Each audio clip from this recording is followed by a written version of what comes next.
안녕하세요. 이제야 사람답게 살고 있는 40대 여자입니다. 부록을 훌쩍 넘긴 나이에 이제야 좀 살만 난다는 말이 나오네요.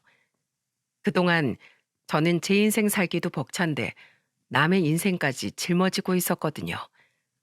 누가 짊어지라고 등에 올려준 짐도 아닌데 가족이란 이유로 오랫동안 붙들고 살았네요. 그런데 이제야 번듯하게 잘 사는 모습을 보니까 큰 숙제 하나 끝낸 기분입니다. 저는 남편과 가정을 꾸리고 살면서 참 행복했어요. 귀여운 딸을 키우면서 남편과 오순도순 살림을 늘려가는 재미가 있었어요. 하지만 결혼은 부부 좋다고 잘 사는 게 아니더라고요. 시댁의 친정까지 챙기면서 살다 보니까 참 다사다난했어요. 특히 저 같은 경우는 친정 아빠가 충청도에서 꽃게잡이 업으로 일하시는데 연락이 안 되면 괜히 불안하더라고요. 그래서 결혼 전에도 아빠와 연락이 안 되면 괜히 불안했어요. 그러다 한 번은 아빠가 아무리 전화를 걸어도 받질 않는 겁니다. 그래서 하루 종일 걱정하다가 뒤늦게 아빠가 전화를 받으니까 저도 모르게 버럭 화를 내며 말했어요. 아빠, 왜 그렇게 전화를 안 받으세요? 안 받은 게 아니고 못 받은 거야. 벨소리가 들려야 받지. 그럼 확인이라도 자주 해야지. 괜히 걱정했잖아요. 일하다 보면 그럴 수도 있지. 왜 또 그래? 됐다. 끊자. 그냥 걱정했던 마음 좋게 말하면 되는데 괜히 아빠한테 투정을 부리고 말았어요. 왜 부모님께는 화를 내고 투덜거리게 되는지 모르겠습니다. 그렇게 아빠와 다툼 아닌 다툼까지 하고 나면 하루 종일 마음이 불편했어요. 그런데 아빠도 딸한테 괜한 짜증을 낸 게 마음에 걸렸는지 먼저 전화를 주셔서 이런 말을 해주기도 했습니다. 선자야, 아깐 아빠가 미안하다. 요새 깜빡 잠들면 전화가 오는지 사람이 나가는지도 모르고 잠이 드는 걸 어쩌겠어. 아빠가 뭐가 미안해요. 제가 죄송하죠. 전 그냥 아빠가 걱정돼서 한 말이었어요. 그럼 알지. 우리 선자가 아빠 걱정하는 거 내 잘 알지. 이래서 아들보단 딸이 최고라는 거야. 네 오빠랑 남동생은 문자 한 통도 없는데 선자 넌 매번 이렇게 아빠한테 먼저 전화하잖아. 공부하기도 힘들 텐데 고맙다. 네, 아빠. 다음엔 저도 화 안 내고 잘 말할게요. 죄송해요. 아빠는 딸한테 화를 낸 게 마음에 걸리셨는지 먼저 미안하다는 말까지 해주셨어요. 그만큼 아빠는 자식들을 아끼고 사랑해주는 다정한 분이셨습니다. 그런 아빠를 잘 알고 있기 때문에 제가 괜히 죄송했던 거예요. 자식은 부모를 비추는 거울이라는 말이 있지 않습니까? 저도 커오면서 다정한 부모님을 보고 배웠다고 생각해요. 그래서 부모님께 사랑받고 자란 만큼 저도 부모님께 정말 잘해드리고 싶었어요. 그리고 부모님처럼 행복한 가정을 꾸리고 사는 게 꿈이었어요. 그렇게 남편을 만나서 결혼까지 약속하고 결혼식 하루 전날 엄마는 제 손을 잡으며 말하셨습니다. 우리 선자 어릴 때 참 예뻤는데 언제 이렇게 커서 시집을 갈까? 엄마 없이 잘 살 수 있겠어? 힘든 일, 어려운 일 생기면 꼭 이 엄마한테 말해. 엄마한테 보고 배웠으니까 잘 살아야지. 결혼해도 난 변함없이 엄마 딸이잖아. 그러니까 엄만 나 잘 사는지 지켜봐줘. 이렇게 있으니까 우리 선자 유치원 처음 보내던 날이 생각난다. 그때 너 유치원 가기 싫어서 엄청 울었는데 기억나? 내가 그랬어? 그런 적 없던 것 같은데. 아니야. 그때 엄마랑 떨어지기 싫다고 너 엄청 많이 울었어. 엄마 품에서 떨어지기 싫다고 울던 애가 언제 이렇게 컸을까? 엄마, 나 이렇게 잘 키워줘서 정말 고마워요. 내가 더 잘할게요. 결혼식 하루 전날 엄마와 지난 날을 회상하면서 괜히 가슴이 뭉클했어요. 그리고 결혼식 당일 아빠의 투박한 손을 잡고 식장으로 들어가는데 어찌나 눈물이 흘렀는지 모릅니다. 자식 잘 키워서 결혼시키는 부모님 마음은 어떠셨을까요? 눈물의 결혼식을 올리고 남편과 딸 하나 낳고 살다 보니까 부모님 마음을 알겠더군요. 자식도 자식을 낳아야 철이 든다는 말이 있지 않습니까? 저도 자식 낳고 키워보니까 참 부모도 아무나 하는 게 아니구나 싶더라고요. 하지만 모든 사람이 결혼하고 자식 낳는다고 사람 되는 것도 아니에요. 자식 낳고도 정신 못 차리는 사람을 제가 아주 가까이에서 봤거든요. 바로 시댁에서 망나니처럼 살던 시숙 이야기입니다. 제가 시집 왔을 때만 해도 시숙은 사업으로 돈 좀 벌었던 사람이었습니다. 당시에 시부모한테 손 벌려서 시작했던 사업이 대박이 나면서 돈을 물쓰듯이 쓰던 때였던 겁니다. 그런데 그렇게 입만 열면 돈 자랑하던 사람이 큰형님한텐 엄청 야박했어요. 다 같이 앉아서 밥을 먹고 있는데 시숙이 큰형님을 툭 치면서 말하는 겁니다. 가서 물 좀 떠와. 국도 좀 새로 가져오고. 나 방금 앉았어. 하루 종일 주방에서 일했잖아. 당신이 좀 가져다 먹어. 지금 건방지게 대드는 거야? 내가 돈 벌어다 주는데 그 정도도 못해? 얼른 가서 물 가져와. 밥 먹다 말고 시숙이 버럭 소리 질러서 온 가족이 깜짝 놀랐어요. 보다 못한 시모가 한숨까지 쉬면서 시숙을 보고 소리쳤습니다. 그만 좀 해라. 왜 하루 종일 마누라 못 잡아먹어 산다리야? 시모도 시숙을 포기했는지 결국 시모가 주방으로 향했어요. 그러자 시숙은 큰형님을 보면서 짜증을 내면서 투덜거렸어요. 넌 꼭 그렇게 힘든 티를 내야겠어? 며느리면 다 아는 건데 뭐가 그렇게 유난이야? 당신이 어떻게 나한테 그럴 수가 있어? 나 당신 마누라야. 그래서 뭐? 내가 돈을 안 벌어다 주냐? 차고 넘치게 돈 벌어다 주면 하늘 같은 남편한테 찍소리도 못하는 게 정상이지. 한 번만 더 대들어봐. 생활비 반으로 줄여버릴 줄 알아. 시숙은 큰형님한테 괜히 화를 내더니 집을 나가버렸어요. 워낙 술을 좋아하는 시숙은 식구들이 다 같이 모인 자리에서도 혼자 반주까지 했어요. 그때는 저도 결혼 후 첫 가족 모임이라서 자세한 내막을 알 수는 없었습니다. 하지만 시간이 지날수록 시숙은 점점 더 망나니 같은 모습만 보였어요. 특히 아들이 둘이 있었는데 명절엔 제가 다 눈살을 찌푸릴 정도였죠. 그때는 제가 뱃속의 딸을 임신 중이었어요. 그런데 시숙이 명절에 큰 조카를 보면서 괜히 툭툭 치면서 말하는 겁니다. 야, 너 가서 라면 좀 끓여와. 엄마가 라면 먹지 말라고 했어요. 끓이라면 끓여와. 웬 말이 많어? 큰 조카가 그때 11살이었어요. 그런데 그런 애한테 라면 끓여오라면서 툭툭 치는 게 말이 됩니까? 그때 큰형님이 시숙의 큰 소리에 거실로 달려나왔어요. 그리고 형님은 시숙을 보며 소리쳤습니다.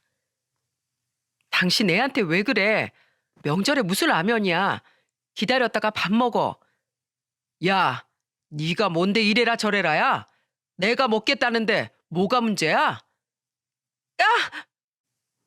형님은 시숙이 자리에서 벌떡 일어나니까 깜짝 놀라면서 주저앉았어요. 전에 몇 번 맞았던 사람처럼 겁을 먹은 형님은 주저앉은 채 떨고 있었습니다. 그때 신우이가 시숙을 보면서 소리쳤어요. 오빠, 대체 언제까지 자기 멋대로 살 거야? 새언니한테 뭘 했길래 이러는 거야? 내가 뭘? 나 처자식 암 굶겨 죽인다고. 남자가 처자식 암 굶기면 됐지. 내가 뭘 잘못했냐고.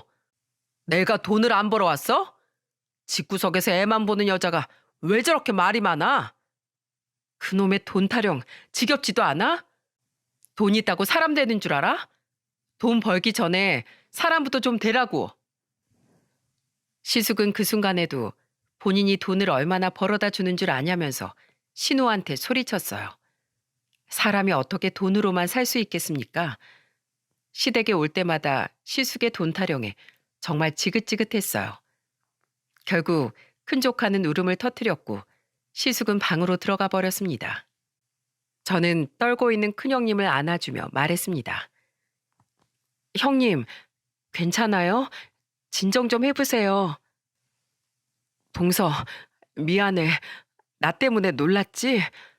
아니에요. 저 말고 형님부터 좀 챙기세요. 우선 방에서 좀 쉬세요. 형님을 방으로 데려와 달랬습니다. 그러자 형님은 제 손을 잡더니 울먹거리면서 말했습니다. 동서, 나 정말 너무 힘들어. 애들 때문에 참고 사는 것도 한계가 있지. 대체 언제까지 저럴지 모르겠어. 형님, 그래도 폭력은 안 된다는 거 알잖아요. 아무리 아들만 둘이라고 해도 정서적으로 아이들한테 안 좋아요. 형님이 결단을 내리셔야죠. 어떻게 살아야 될지 모르겠어. 술만 취하면 집안의 물건 다 때려 부수고 욕까지 해. 그놈의 생활비 타령에 정말 미쳐버리겠어. 알고 보니까 형님은 그동안 시숙이 술만 마시면 폭언에 폭행까지 휘두르고 있다는 사실을 털어놨어요. 저는 까맣게 몰랐던 속사정에 가슴이 아팠습니다. 그래서 형님한테 애들을 위해서라도 결단을 내려야 한다고 했어요. 하지만 형님은 애들 생각에 쉽게 결정을 내리지 못했습니다. 그래도 큰형님은 참 좋은 분이었어요. 제가 임신하고 아이를 출산할 때 미역국까지 챙겨서 제가 있던 병원으로 와주기도 했습니다. 저는 그때 형님을 보고 깜짝 놀란 목소리로 말했어요. 형님, 그냥 오시지. 뭘 이런 걸 다 끓여오셨어요. 산모는 미역국 많이 먹어야 좋대. 따뜻하게 마시라고 가져온 거야. 그리고 이건 양말. 아이 낳고 몸 따뜻하게 해줘야 되는 거 알지? 바람 안 들어가게 몸 따뜻하게 해줘. 저를 살뜰히 챙겨주는 큰형님의 배려에 큰 감동까지 받았어요. 이런 좋은 사람이 어쩌다 저런 남편을 만나서 힘들게 살까 마음이 쓰였습니다. 그 후 저희 아이가 돌쯤 됐을 땐 큰형님이 조카들을 데리고 자주 놀러 오기도 했어요. 친정이 멀었던 저를 위해서 큰형님이 와서 같이 밥을 챙겨 먹기도 했습니다. 저희 집까지 와서 같이 끼니를 챙겨주는 큰형님을 보면서 저는 걱정스럽게 말했어요. 형님, 힘드시게 뭐하러 여기까지 와서 일하세요. 제가 할게요. 아니야, 됐어. 원래 어린애 키울 땐 밥 먹을 정신도 하나 없더라.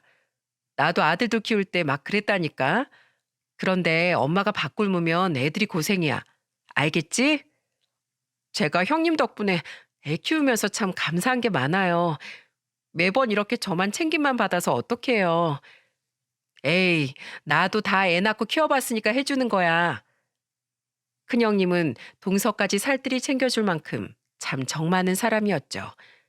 심지어 시부모님께도 참 잘했어요. 하지만 딱 시숙은 그런 큰형님을 정말 쥐잡듯이 잡고 살았습니다. 가장 충격적이었던 건 큰조카가 14살이 되던 해에 벌어졌어요. 저는 그때 큰형님 얼굴에 멍이 있는 걸 보고 깜짝 놀라서 물었습니다. 형님, 이거 멍이에요? 네? 첫째랑 놀아주다가 다친 거야. 이게 어떻게 놀아주다 다친 멍이에요? 누가 봐도 맞은 것 같은데요. 또 아주버님이에요? 동서, 그냥 모른 척 해줘. 나 이제 그 사람이 소리 지르는 거 듣기 싫어. 너무 힘들어. 형님, 그렇다고 이렇게 참기만 하는 게 방법은 아니잖아요. 왜 그러세요? 이제 나도 더는 못 버티겠어. 동서 미안해. 그때 큰형님은 오열하면서 울었습니다. 그리고 큰형님은 결국 결혼 생활 15년 만에 이혼을 선택했어요. 그런데 시숙은 절대 아들을 포기 못한다면서 고집을 부렸던 거예요. 결국 큰형님은 자식들까지 포기한 채 이혼해야만 했습니다. 시모는 그런 시숙을 보면서 한탄하면서 말했어요. 대체 어쩌려고 이래? 돈만 번다고 애들이 알아서 크는 줄 알아? 그놈의 술이라도 좀 끊던지. 오죽하면 애들까지 포기해. 애들 엄마가 애들 두고 갔으면 그 여자 문제죠. 난 가장으로서 본분을 다했다고요. 술 퍼마시고 집에서 큰 소리 치고 사는 게 어디 가장이 할 짓이야? 정신 좀 차려 이거사. 애들도 이제 눈치가 빤한데 너 그러다가 애들도 안 보고 살 거야? 난 재산 분할해줬고 끝났으니까 다신 안 볼 거예요. 시모는 시숙을 탓하면서 말했어요. 하지만 시숙은 그때까지도 전혀 반성의 기미조차 없었습니다.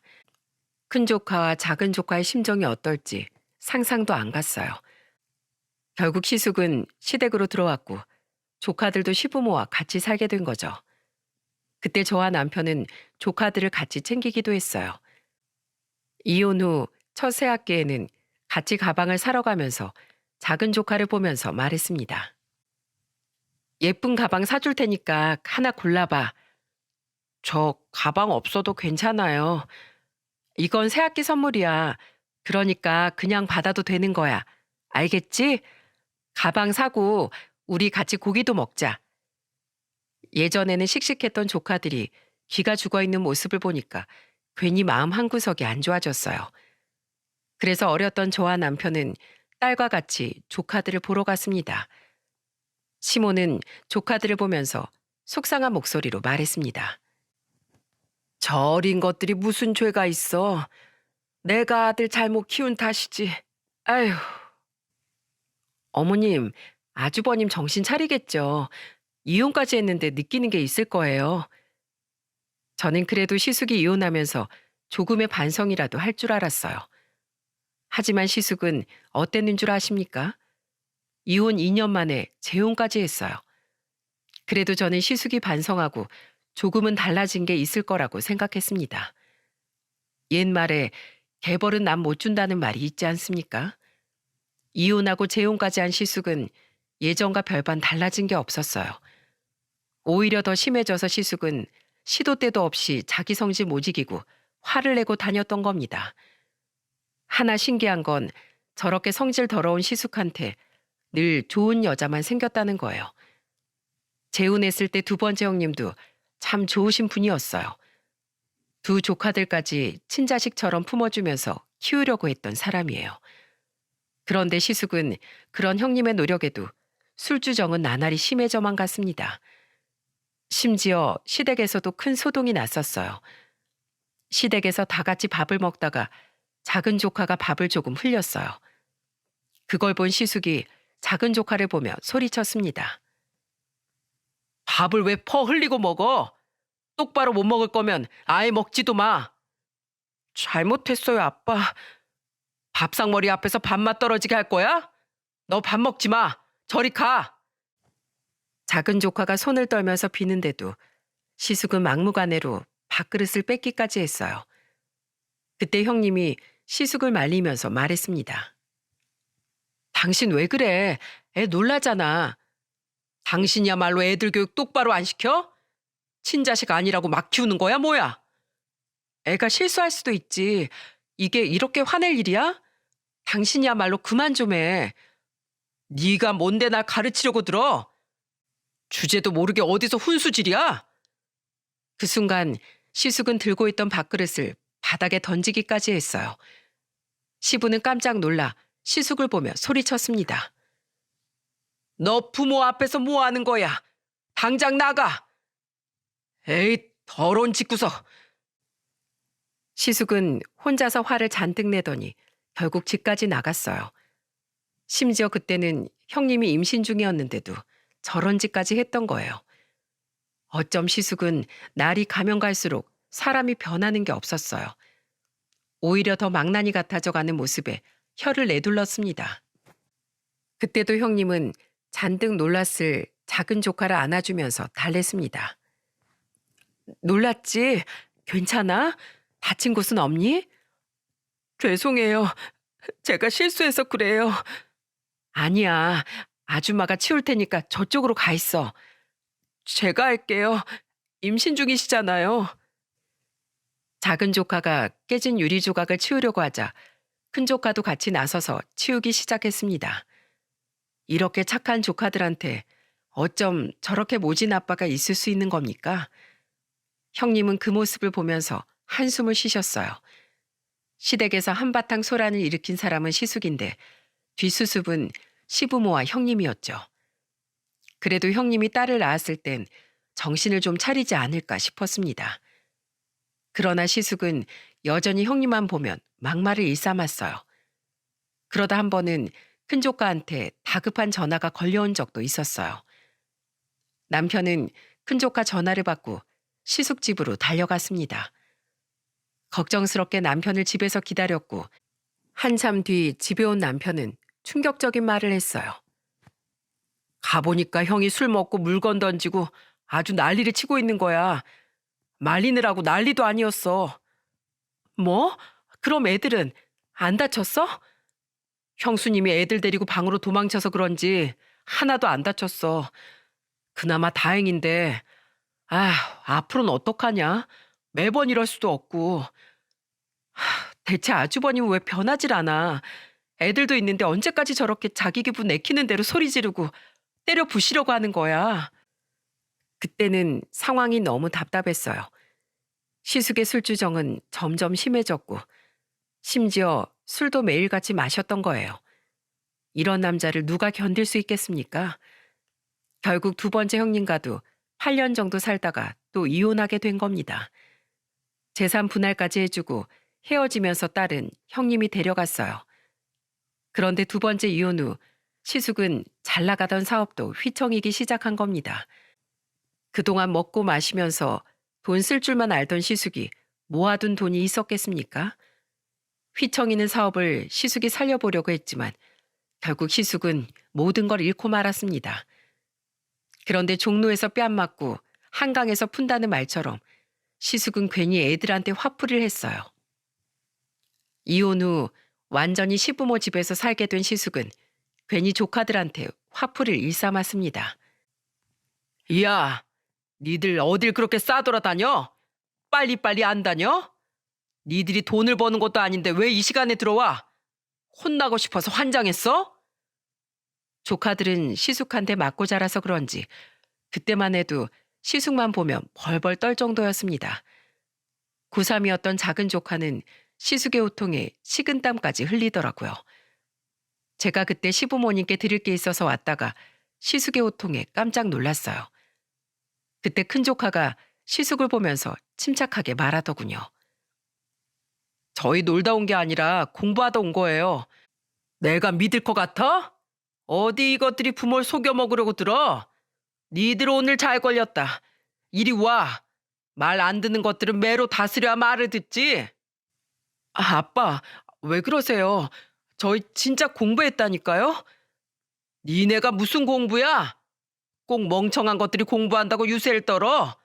입만 열면 거짓말 치는 그 버릇부터 고쳐. 그리고 시숙은 정말 긴 막대기를 들고 조카들한테 걸어갔어요. 그때 제가 소리를 질렀고 시부모가 나와서 시숙을 겨우 말렸죠. 그런데 시숙은 술에 취해서 화를 내기 시작했어요. 내 자식들 내가 매로 키운다는데 왜 말려? 그때 시부는 시숙을 말리면서 소리쳤습니다. 이놈의 자식아, 내가 널 그렇게 키웠냐? 이혼을 2번이나 했으면 정신을 차려야 할 거 아니야. 애들 보기 창피하지도 않어? 세상에 지 아빠 보기 창피하면 기어 나가라고 해. 니들도 나가 이것들아. 시숙은 조카들을 집 밖으로 쫓아내기까지 했어요. 결국 저는 밖으로 쫓겨난 아이들을 데리고 집으로 왔습니다. 이미 취해 있는 시숙 때문에 조카들을 다시 집으로 들여보낼 수가 없었어요. 남편은 조카들이 온 걸 보고 반갑게 맞이하면서 말했습니다. 우리 조카들 왔네. 오랜만에 왔는데 맛있는 거 해줄까? 조카들은 남편의 말에도 멀뚱히 서서 그저 눈치만 보고 있었어요. 잔뜩 주눅든 남자애들을 보니 안타까웠어요. 그래도 남편과는 어릴 때부터 가깝게 지내서 그런지 시간이 지나자 조금씩 대화가 늘었어요. 남편은 큰 조카를 보며 넌지시 물었습니다. 요즘 힘들지? 넌 대학 이제 막 입학해서 힘들 텐데 어려운 건 없어? 등록금이 문제이긴 한데 아르바이트 하고 있어서 견딜만 해요. 성적도 신경 써서 장학금 받도록 해봐야죠. 우리 큰 조카 아주 기특하네. 힘든 거 있으면 다 말해. 알겠지? 네, 감사합니다. 이제 막 대학에 입학했던 큰 조카는 등록금을 혼자서 감당하고 있었어요. 시숙이 상황이 어려워서 그런지 아예 혼자 감당할 생각이었나 봐요. 과외부터 각종 아르바이트를 한다 해도 대학생이 어떻게 등록금을 혼자 감당할 수 있었겠습니까? 결국 남편과 저는 조카들 학비까지 보태줬어요. 그때 큰 조카는 저한테 전화해서 놀란 목소리로 말했어요. 작은 엄마, 저 등록금 안 도와주셔도 괜찮아요. 내 마음이니까 그냥 받아도 내일까지 등록금 내는 기간이던데 얼른 졸업해야지. 죄송해요. 제가 꼭 갚을게요. 부담 갖지 마. 우리도 가족이잖아. 그러니까 너 하고 싶은 공부 열심히 해. 저와 남편이 등록금을 내주니까 조카들은 무척이나 고마워했어요. 제가 주민센터에서 일하고 있었고 남편은 합기도 체육관을 운영하고 있었기 때문에 저희도 썩 형편이 좋은 편은 아니었죠. 하지만 조카들 등록금 좀 내준다고 굶을 처진 아니었어요. 그리고 저희가 도와주면 조카들은 아르바이트를 해서라도 일부는 꼭 다시 저희한테 주려고 했어요.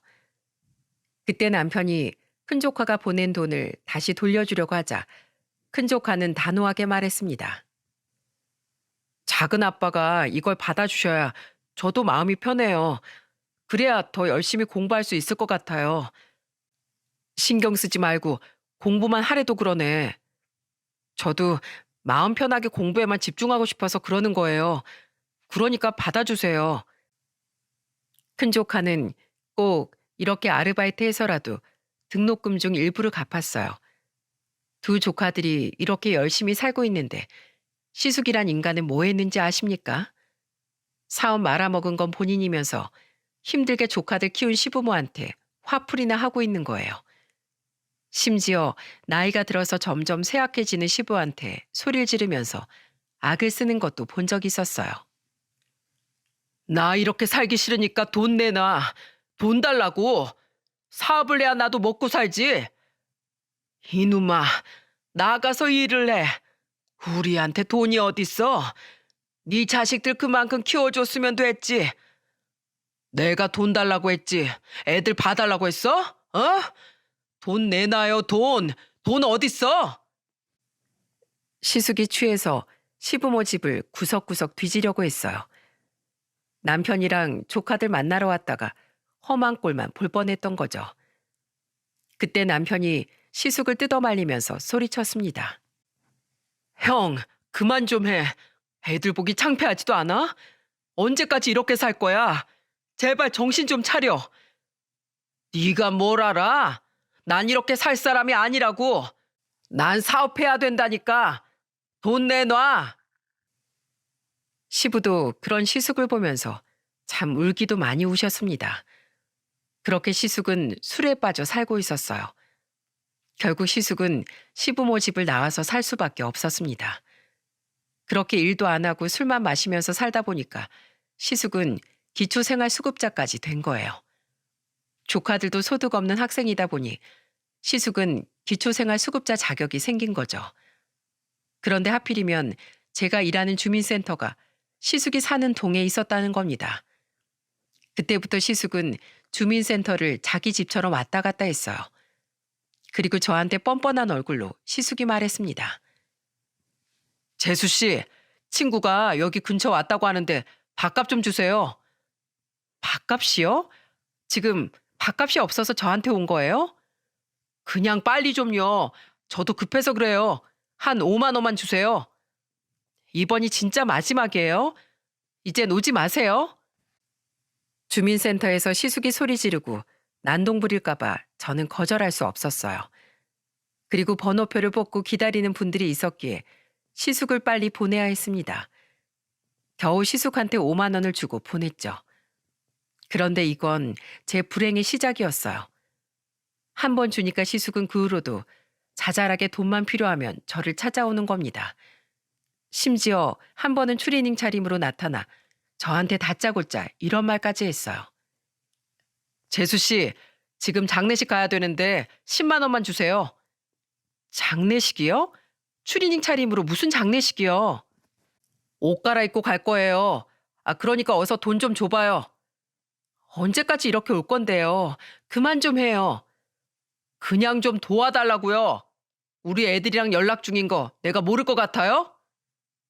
적반하장도 유분수지 시숙은 주민센터에서 금방이라도 소리를 지르려고 했어요. 그럴 때마다 전 일터에서 시숙이 난동이라도 부릴까 봐 돈을 줄 수밖에 없었죠. 이런 상황이 몇 번 반복되니까 결국 동료들도 알게 되었어요. 직원들은 저를 보면서 놀란 목소리로 물었어요. 뭐야, 아주버님이란 사람 너무한 거 아니야? 어떻게 매번 여길 와서 돈을 빌려? 큰 돈도 아니고 5만 원, 10만 원인데. 에휴, 남자가 나가서 돈을 벌 생각을 해야지 원. 아휴, 어쩌겠어. 여기서 난동이라도 부리면 다른 사람들 피해만 주는 꼴이잖아.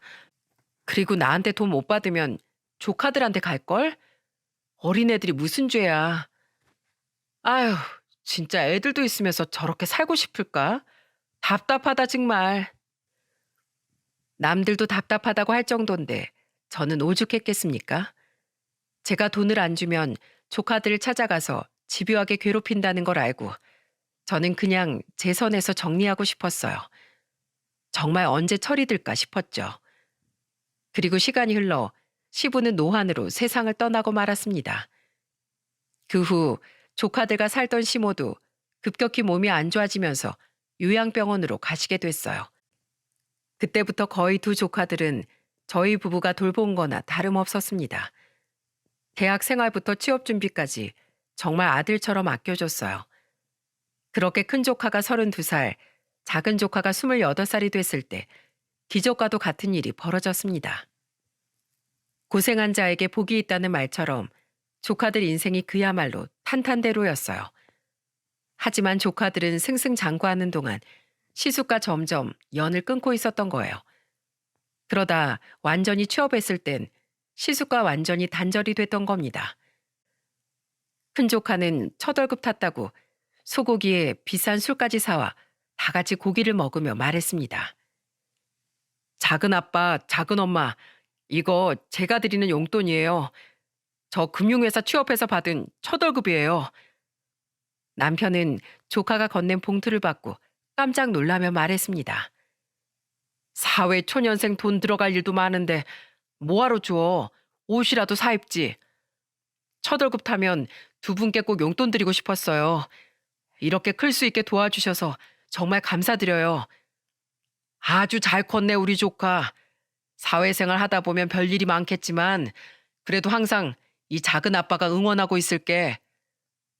큰 조카는 영업 금융맨이 됐고 연봉이 무려 거의 8천 가까이 된다고 했어요. 그 후 작은 조카까지 대기업에 취업하면서 정말 일이 술술 풀리고 있었습니다. 그래서 두 조카가 집에 있던 오래된 냉장고도 바꿔주고 심지어 남편 차까지 바꿔줄 정도였어요. 그런데 문제는 생각지도 못한 곳에서 터지고 있었어요. 어느 날 시숙이 기초생활 수급자 자격이 박탈된 겁니다. 조카들이 번듯한 직장에 다니고 있었기에 부양 의무자인 조카들 소득 때문에 기초생활 수급자 자격을 시숙이 유지할 수가 없었어요. 자기 자식들한테 못한 과거가 현재의 화로 돌아온 겁니다. 그런데 시숙은 기초수급자 자격에서 박탈되니까 저를 원망하기 시작했어요. 주민센터로 온 시숙은 소금까지 들고 쫓아와서 저한테 소금을 뿌리며 소리쳤습니다. 너지? 네가 나 기초수급자 자격 박탈시켰지? 네가 뭔데 내 숨통을 틀어막어? 왜 그러세요? 그만하세요. 내가 지금 그만하게 생겼어? 지금 월세에다 관리비까지 낼 게 얼마나 많은데 빨리 돈 내놔. 돈 내놓으라고 돈. 시숙은 저한테 소리를 지르고 소금까지 뿌리면서 난동을 부렸습니다. 그때 뒤에 있던 덩치 좋은 군인이 시숙을 단번에 제압하면서 소리쳤습니다. 여기서 이러시면 어떡합니까? 뭐야? 당신 뭐야? 아, 이거 안 놔? 경찰 부를 겁니다. 그만하세요. 그 후에도 시숙은 소리를 지르고 난동을 부린 탓에 결국 경찰까지 출동했어요. 20대 젊은 군인이 제압하는데 60대 시숙이 버틸 수 있었겠습니까? 경찰이 올 때까지 꼼짝없이 잡혀있던 시숙은 바로 경찰서로 인계됐어요. 상황은 끝났지만 저는 너무 황당하고 창피함에 눈물이 왈칵 쏟아졌습니다. 내가 무슨 죄가 있어서 이런 망신을 다 겪어야 하나 기가 막혔어요. 그리고 그날 저녁 저는 남편한테 시숙의 만행을 전부 털어놨습니다. 주민센터까지 와서 난동 부릴 일이야? 본인이 일을 할 생각이 조금도 없다니까? 정신 차리고 반성해야 조카들이 받아줄 거 아니야. 인생을 저렇게 사는데 어떤 자식이 다시 보고 싶겠냐고. 기어코 주민센터까지 가서 난동을 부려? 나 이제 더 이상은 못 참아. 남편은 제 말을 다 듣고 분노에 차오른 얼굴로 합기도 검을 집어들었습니다. 그리고 그 검을 두고 향한 곳은 다름 아닌 시숙이 살고 있는 집이었어요. 저는 검을 쥔 남편을 쫓아갔습니다. 큰일이라도 날까 싶어서 조마조마했어요. 남편이 현관문을 두드리자 시숙이 나왔고 시숙을 보자마자 검을 휘두르면서 남편이 소리쳤습니다. 네가 사람 새끼야? 너 같은 새끼는 맞아야 돼. 네 자식들 우리가 먹이고 입혀가면서 키웠어. 그 은혜도 모르고 행패를 부려? 야, 너 이거 뭐야? 너 지금 형 때리려고 그러는 거야? 형은 무슨 형? 너 같은 건 형 자격도 없어. 남편은 시숙을 위협하면서 검을 휘둘렀어요. 그런데 가만 보니까 남편은 시숙을 때리려는 자세를 전혀 취하지 않았어요. 검만 휘두르면서 계속 위협만 하고 있는 겁니다. 그 순간 시숙을 보니까 잔뜩 쫄아서 남편한테 빌기 시작했어요. 내가 잘못했어. 미안해. 이렇게 사과할게. 왜 사과를 나한테 해? 우리 마누라한테 가서 사과해. 애초에 남편은 시숙을 때릴 생각이 없던 거예요. 겁을 주고 사과를 받아낼 작정이었던 거죠. 그것도 모르고 남편한테 쫄아서 싹싹 비는 시숙을 보니까 참 한심해 보였습니다. 그리고 시숙은 잔뜩 겁먹은 얼굴로 제 앞에 와서 빌기 시작했어요. 재수 씨, 미안해요. 내가 진짜 그러면 안 되는데 제가 너무 급해서 그랬어요. 미안해요. 뭘 잘못했는지 알긴 해요? 인생을 왜 그렇게 사세요? 자식들 보기 창피하지도 않아요? 아주버님이 해준 거 하나도 없는데 걔들 잘 살고 있어요. 그런데 이게 뭐 하시는 거예요? 저도 살아보려고 한 건데 잘 안 되는 걸 어떡합니까? 공사장이라도 나가야죠. 지금까지 뭘 했는데요? 그 나이 먹도록 제대로 일해본 적이나 있어요? 없잖아요. 그러고도 아빠 자격이 있냐고요. 저도 살고 싶었다고요. 애들 보고 싶었는데 그게 안 되는 걸 어떡합니까? 술만 마시면 화가 나고 자식들은 재수 씨하고 동생한테만 잘하는 걸 보는데 화가 났어요. 그럼 더 잘 지냈어야죠. 애들이 왜 아주버님 안 보려고 하는지 알기나 해요? 정말로 새 사람이 되겠다 각오로 술 안 먹고 일부터 나가세요. 그래야 저도 조카들이랑 자리 마련할 수 있어요. 알겠어요? 진짜 애들 만나게 해줄 수 있어요? 재수 씨가 진짜 그럴 수 있어요? 지켜본다고 말씀드렸어요. 정확히 기억하세요. 아시겠어요? 한 번만 더 이런 난동 부리면 다신 자식들하고 영영 못 볼 줄 알아요. 그리고 자식한테 부모로 인정 못 받는 게 얼마나 비참한 건지 내가 제대로 보여줄 거예요. 자식들 사진이라도 들고 다니면서 제발 좀 버텨봐요. 아빠면 뭐든 해내라고요. 제가 단호한 목소리로 말하자 시숙은 울면서 대답했어요. 사실 이렇게 해도 시숙이 얼마나 변할지 의문이었습니다. 그런데 얼마 뒤 일하고 있는데 남편한테 한 통의 전화가 걸려왔어요. 여보, 형 지금 공사장으로 일용직 일하러 간대. 하루 이틀 나가다 또 그만두겠지 뭐. 맨날 그랬잖아. 한두 번도 아니고. 좀 더 지켜봐야 알아. 근데 이번엔 아예 자기 지방으로 간다더라고. 숙소 제공해주는 곳이 있어서 거기서 일하고 온다고 그렇게 연락 왔어. 그래? 그럼 다행이지. 정말로 이번엔 제대로 좀 일하다 왔으면 좋겠다. 시숙은 숙소 제공해주는 지방 공사 현장으로 정말 일을 하러 간 거예요. 그동안 그렇게 일을 나가도 며칠 견디지 못하던 시숙이라서 큰 기대는 없었어요. 그런데 그때 시숙은 정말로 지방에서 6개월 정도 일을 하다 올라온 거예요. 그동안 열심히 일을 하긴 했는지 체격도 좋아지고 얼굴도 까맣게 그을린 채 나타났어요. 그리고 저한테 밥을 사주겠다면서 약속을 잡았습니다. 시숙은 저한테 점심을 한 끼 사주고 싶었다면서 미안한 목소리로 말했어요. 재수 씨, 잘 지냈어요? 제가 밥 한 끼 제대로 사준 적이 없었네요. 그러게요. 저도 그동안 돈만 들여봤지 대접받긴 처음인 것 같아요. 죄송해요. 재수 씨가 저한테 이런 말을 했죠. 자식들 사진 보면서 하루하루 고통을 이겨내야 한다고요. 지갑 속에 우리 자식들 어렸을 때 사진 넣어준 거 보고 버텼어요. 재수 씨 덕분에 저 이렇게 해냈습니다. 정말 6개월 동안 일만 하신 거예요? 어디서 쉬다 온 거 아니고요? 이것 좀 봐요. 제가 진짜 이만큼 돈도 모았다니까요. 시숙은 6개월 동안 일했던 통장을 제게 보여줬어요. 거기에는 한 1,700만 원 정도 되는 돈이 입금되어 있었습니다. 저는 너무 놀라서 시숙을 보면서 말했어요. 뭐예요? 진짜 이렇게 일을 하신 거예요? 네, 더 벌었었는데 뭐 나갈 건 나가고 지금 이만큼 모아둔 거예요. 힘들게 돈 벌어보니까 어떠세요? 쉽진 않았어요. 근데 재수 씨한테 자꾸만 미안하더라고요. 그리고 이제야 사람처럼 살아야겠다는 다짐이 생겼어요. 저 이렇게 잘 잡아줘서 고마워요. 정말 이 말 꼭 하고 싶었어요. 저 술도 많이 줄였고 이젠 더 일에 매진해 보려고요. 그래요. 그렇게 조금만 더 고생해 보세요. 그리고 그때는 조카들이 알아서 아주버니 만나고 싶어 할 거예요. 그러니까 당당하게 살아내셔야 돼요. 네, 지금 당장 저도 애들 만날 자신이 없어요.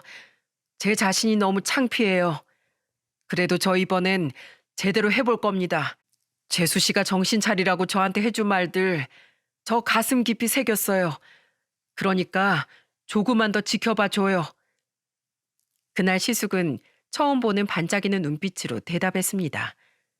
그런 시숙을 보니까 정말 희망이 보이기 시작했어요. 그렇게 무려 얼마나 지났는지 아십니까? 3년 동안 시숙은 정말 열심히 일했어요. 쭉 지켜보니까 정말 새 사람으로 태어나고 싶다는 의지가 강한 사람이었어요.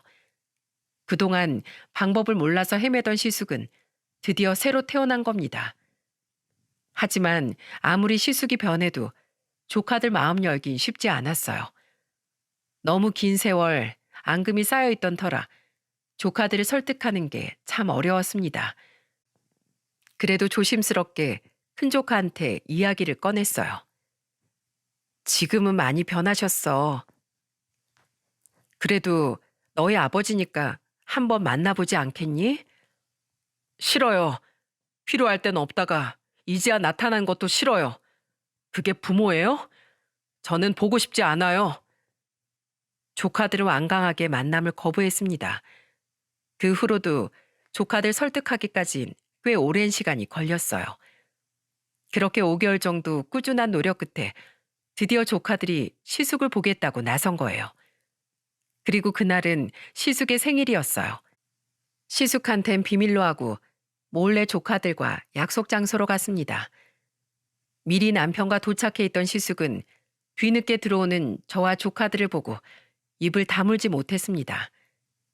시숙은 조금씩 발걸음을 옮기더니 조카들 앞에 무릎을 꿇고 울면서 말했어요. 미안하다. 이 못난 아빠가 이제야 너희들 앞에 이렇게 나서서 미안해. 내가 감히 너희한테 용서해달라는 말할 자격도 없다는 거 안다. 그래도 이렇게 얼굴이라도 볼 수 있었으면 좋겠구나. 시숙이 울면서 말하는데 큰 조카는 눈물 한 방울 흘리지 않았어요. 워낙 상처도 많았고 시숙한테 상처를 많이 받았기 때문이었죠. 하지만 작은 조카는 같이 울면서 시숙을 보며 소리쳤어요. 저희한테 왜 그러셨어요? 대체 왜요? 아빠 때문에 우리 가족이 이렇게 된 거라고요. 미안하다. 내가 못난 놈이라 그래. 내가 정말 죽을 죄를 지었어. 평생 우리한테 용서 빌면서 사세요. 전 죽을 때까지 아버지 용서 못해요. 아셨어요? 지금처럼 이렇게 계속 사셔야 한다고요. 그래, 알았다. 이 아빠가 더 떳떳해질게.